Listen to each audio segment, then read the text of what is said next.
So photosynthesis is a multi-step process which requires sunlight, chlorophyll and water and carbon dioxide also. So during photosynthesis, carbon dioxide gaining from atmosphere, water from root system and sunlight from sun.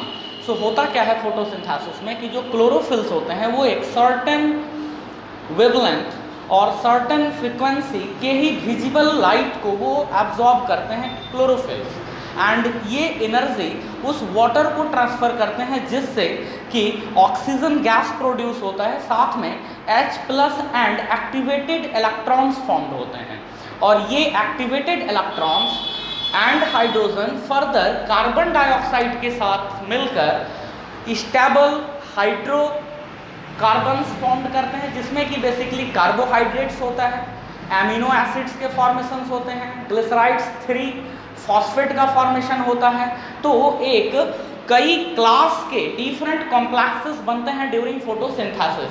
So photosynthesis basically एक process है जिसमें कि आप sunlight को stored करते हो different organic molecules में, और ये स्टेप बेसिकली कई बुक्स में हमें कार्बन डाइऑक्साइड एंड वाटर को क्लोरोफिल के प्रेजेंस में एंड सनलाइट, सो यहाँ पे C6H12O6 हम लोगों को कई बुक्स में लिखा हुआ मिलता है, और साथ में O2, ये डिफरेंट बुक्स में हमको मिल जाते हैं C6H12O6। तो this one is one carbohydrate, तो ये हमारा एक बेसिक कार्बोहाइड्रेट है जो कि मोनोसैकेराइड्स के फॉर्म में आता है। तो सिर्फ ये नहीं फॉर्म्ड होता है, बल्कि ये जो फॉर्म्ड होते हैं इनके साथ साथ ग्लिसरल्डिहाइड्स, डिहाइड 3 फॉस्फेट,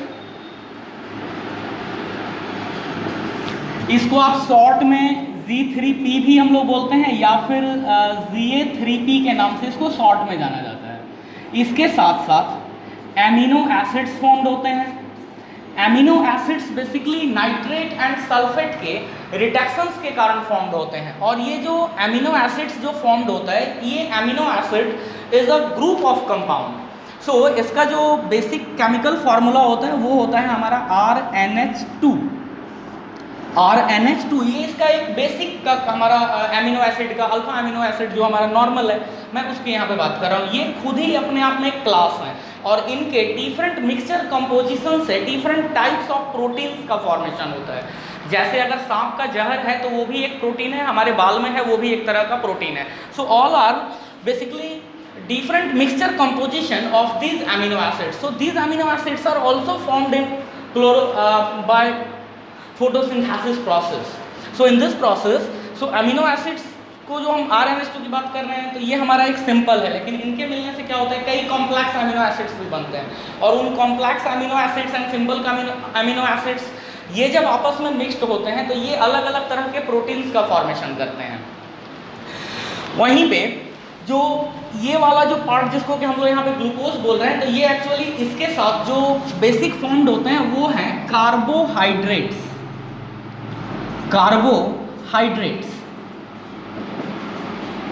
एक्चुअली कार्बोहाइड्रेट्स का सबसे सिंपल यूनिट हमारा C6H12O6 होता है, जिसको कि आप ग्लूकोज बोलते हो, या फिर इसी का एक आइसोमर है, या फ्रक्टोज हम बोलते हैं उसको। तो वो एक्चुअली में है कार्बोहाइड्रेट का ही एक सिंपल फॉर्म। सो कार्बोहाइड्रेट्स क्या है बेसिकली, तो नाम से ही क्लियर हो जाता है, कार्बो एंड हाइड्रेट। तो ये इनिशियल टाइम जब शुरू में जब इसको एक्सप्लेन किया गया था कार्बोहाइड्रेट्स को, तो इसको यहाँ पे किया गया था कि these are actually carbohydrates. So hydrated carbons are known as carbohydrate. तो इनके लिए एक जनरल फार्मूला भी अप्लीकेबल हुआ था, CxH2O सो आप जितना भी आप कार्बोहाइड्रेट्स आप लेते हो, जैसा कि अभी यहाँ पे आपने ग्लूकोज लिया हुआ है, फ्रक्टोज का सेम होता है।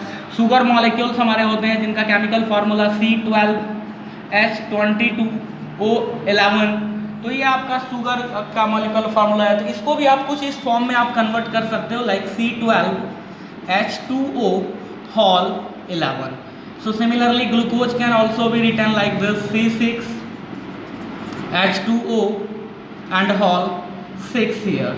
तो आप ऐसा कुछ लिख सकते हो, it means all are hydrated carbon है, ये इसलिए इनका नाम रखा गया था उस टाइम पे कार्बोहाइड्रेट्स। लेकिन यहाँ भी इस नाम में प्रॉब्लम आता है, क्योंकि जैसे मैं अभी अगर एक कंपाउंड एसिटिक एसिड की अगर मैं बात करूँ कि एसिटिक एसिड को हम कैसे लिख सकते हैं, so C2 and H2O whole 2, we can write here C2H2O whole 2 CH3COOH को लिख सकते हैं हम लोग। बट हमको पता है कि acetic acid is not a carbohydrate, ये हमारा कार्बोक्सिलिक एसिड का फर्स्ट मेंबर पार्ट है, तो ये हमारा कार्बोहाइड्रेट नहीं है। तो इस डेफिनेशन को फिर बाद में चल के चेंज किया गया और वहाँ पे तब बताया गया पॉलीहाइड्रोक्सी एल्डिहाइड्स और polyhydroxy ketones are basically carbohydrates. यानी हमारे जो कार्बोहाइड्रेट्स होंगे this are either polyhydroxy aldehydes और पॉलीहाइड्रोक्सी कीटोन्स होंगे। और those compounds are also termed as carbohydrate which can easily converted into these compounds by hydrolysis। तो अगर आप कोई भी ऐसा कंपाउंड है जिसको कि हाइड्रोलाइसिस करके अगर हम उसको अगर इस तरह के फॉर्मेट में अगर हम कन्वर्ट कर पा रहे हैं तो वैसे कॉम्प्लेक्सेस को भी हम कार्बोहाइड्रेट्स के ही रूप में क्लास करेंगे, यानी उनको भी कार्बोहाइड्रेट के ही क्लास में रखा जाएगा। और ये बेसिकली जो फॉर्म्ड होते हैं ये पॉलीहाइड्रोक्सी एल्डिहाइड्स फॉर्म्ड होते हैं and polyhydroxy ketones. Aldehyde it means CHO group consisting होगा और पॉलीहाइड्रोक्सी यानी बहुत सारे OH ग्रुप को कंसिस्ट करेगा हमारा। So during photosynthesis process all this compounds are formed. इनमें से जो सबसे ज़्यादा हमारा फॉर्म्ड होता है वो है carbohydrates and basically sugar molecules. तो कार्बोहाइड्रेट अभी हमने कहा कि वो CHH2O Y के फॉर्म में होते थे पहले, लेकिन बाद में फिर उनका डेफिनेशन चेंज किया गया और चेंज करने से हमने कहा कि पॉलीहाइड्रोक्सी एल्डिहाइड और polyhydroxy ketones are termed as carbohydrates. Either they are direct in the form of polyhydroxyaldehyde or ketone or they are obtained by hydrolysis process। So वैसे compounds को भी हम carbohydrates के ही रूप में एक्सप्लेन करेंगे। तो यहाँ पे जब हम बात करते हैं, चलिए सबसे सिंपल वाले की C12 C6H12O6 को मैं यहाँ पे लेता हूँ। तो दिस आर पॉलीहाइड्रोक्सीएल्डिहाइड और कीटोन। तो इसका मतलब ये हुआ कि हमको सबसे पहले 6 कार्बन को अरेंज करना है। सो 1 2 3 4 5 एंड 6। सो ये पॉलीहाइड्रोक्सीएल्डिहाइड और कीटोन है हमारा।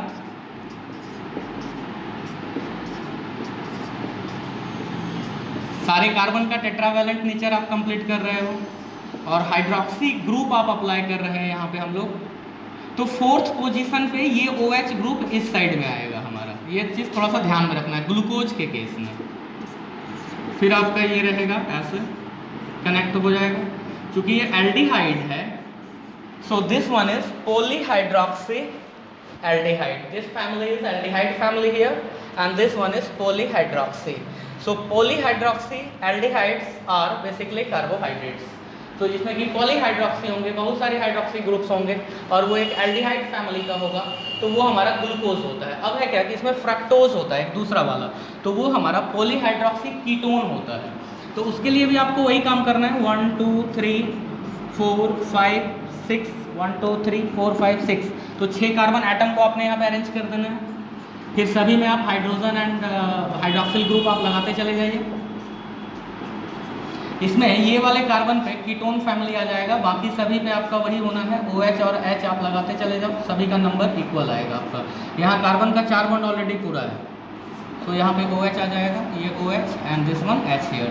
सो this one is polyhydroxy ketone and this one is polyhydroxy aldehyde.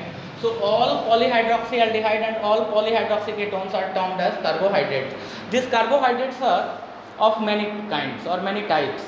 These are as monosaccharides, disaccharides and polysaccharides।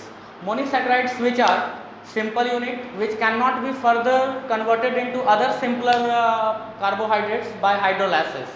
Like glucose molecule is one simple unit, इसको आप फर्दर और ज़्यादा छोटे मॉलिक्यूल्स में हम कन्वर्ट नहीं कर सकते हैं। वहीं पे अगर हम शुगर मॉलिक्यूल की अगर हम बात करें, शुगर मॉलिक्यूल्स C12H22 H22O11।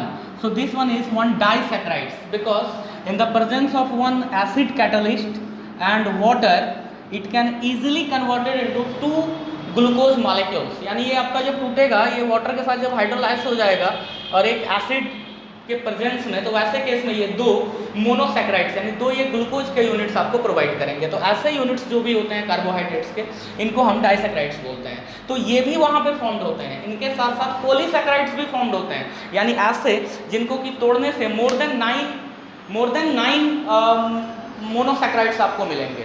यानी वैसे भी प्लांट में जब आपका जब ये रिएक्शन होता है फोटोसिंथेसिस वाला, तो वो सारे कॉम्प्लेक्सेस यहाँ पे बनते हैं। लेकिन हाँ, इनिशियल फॉर्म में पहले ग्लूकोज, फ्रक्टोज ऐसे छोटे छोटे यूनिट्स बनते हैं जो कि बाद में फिर फर्दर कंबाइंड होते चले जाते हैं। वहीं पे नाइट्रेट एंड सल्फेट ये दोनों जब रिड्यूस्ड होते हैं तो फिर वैसे केस में ये एमिनो एसिड का फॉर्मेशन करते हैं। सो photosynthesis is basically one multi step process. इसमें कई स्टेप्स आपके इन्वॉल्व होते हैं, लेकिन होता वही है, जो सन का एनर्जी है वो एक ऑर्गेनिक मॉलिक्यूल के फॉर्म में कन्वर्ट हो जाता है, यानी energy just stored in a molecule, organic molecule. अब आप उस ऑर्गेनिक मॉलिक्यूल को जो दूसरा अगर कोई कंज्यूमर होगा, अगर उसका इस्तेमाल करता है, तो फिर वो एनर्जी ही ट्रांसफर होती है उस कंज्यूमर के बॉडी में। जैसे कि प्लांट्स इन सारे फूड्स को अपने अंदर स्टोर करते हैं in the form of either root और स्टीम और लीफ, और फिर हम उसको क्या करते हो, डायरेक्ट आप कंज्यूम करते हो कंज्यूमर के फॉर्म में। तो जब हम उसको कंज्यूम करते हैं तो एक्चुअली हम इन सारे कंपाउंड्स को, अलग अलग जितने भी कॉम्प्लेक्सेस हैं, इनको हम कंज्यूम कर रहे होते हैं, और इनको कंज्यूम करते हैं, और फिर वही एनर्जी जो सोलर एनर्जी है वो पहले हमारा स्टोर्ड हुआ एक ऑर्गेनिक मॉलिक्यूल के फॉर्म में, और फिर उस ऑर्गेनिक मॉलिक्यूल को हम कंज्यूम करते हैं, और हमारे स्टमक में वो फिर अलग अलग स्टेप्स उसके होते हैं डिग्रेडेट होने के लिए, टूटने के लिए, क्योंकि हम तो इसमें से कई के पॉलीसैकेराइड्स फॉर्म को भी हम यूज़ कर रहे होते हैं, लेकिन वो भी फाइनली फिर हमारे बॉडी में टूट करके ग्लूकोज मॉलिक्यूल्स में कन्वर्ट होते हैं, और वही ग्लूकोज फिर हमारे सेल में आता है, और सेल में आकर के वो फिर से कंबस्ट होता है and carbon dioxide and water release करता है, एंड साथ में एनर्जी प्रोवाइड करता है, जो एनर्जी की हम जैसे कंज्यूमर्स इस्तेमाल करते हैं मस्कुलर एनर्जी के फॉर्म में, एंड अदर रूप में हम उसका फिर यूज़ करते हैं अपने बॉडी में।